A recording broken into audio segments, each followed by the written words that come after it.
જ્યારે હું અહીંયા આવવા નીકળ્યો રસ્તામાં એમનો ફોન આવ્યો ત્યારે મેં પહેલાં લીધો, પછી હું ગાડીમાં જ્યારે અહીં પહોંચ્યો મેં એમને બોલાયા મારી રૂમમાં. મેં પટાવાળાને એવું કીધું કે એમને પાણી પીવડાવો. એ અંદર રૂમમાં આવ્યા. મેં કીધું તમારી જે વાત હોય છે શાંતિથી કરો.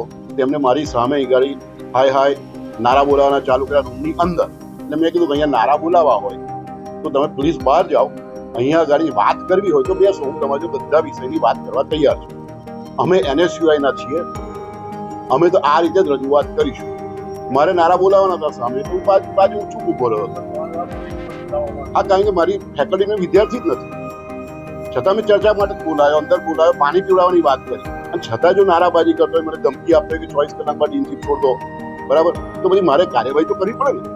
જે પણ દુર્ભર વ્યવહાર મારી જોડે કરવામાં આવ્યું એનો જવાબ સોમવારના દિવસે NSUI સંગઠન યુનિવર્સિટીના VC સાહેબથી માંગશે અને તાત્કાલિક ધોરણે પ્રજ્ઞેશ શાહ જેવો હિટલર વ્યક્તિને કોમર્સ ફેકલ્ટીમાંથી રદ કરવામાં આવે ડીનના પદ પરથી, એવી માંગ લઈને NSUI સંગઠન હેડ ઓફિસ પર રજૂઆત કરશે અને ઉગ્ર વિરોધ પણ કરશે. એન્ટ્રન્સ એક્ઝામના આવેદન શાંતિપૂર્વક VCને પણ આપવામાં આવ્યા છે અને VCને સોમવારે પણ રજૂઆત કરવામાં આવશે. જો આ એન્ટ્રન્સ એક્ઝામ રદ કરવામાં નહીં આવે તો યુનિવર્સિટીની તાળાબંધી કરીશું. કોમર્સ ફેકલ્ટીના ડીન VC સાહેબનો પુતળા દહન પણ NSUI સંગઠન દ્વારા આવનારા દિવસોમાં કરવામાં આવશે.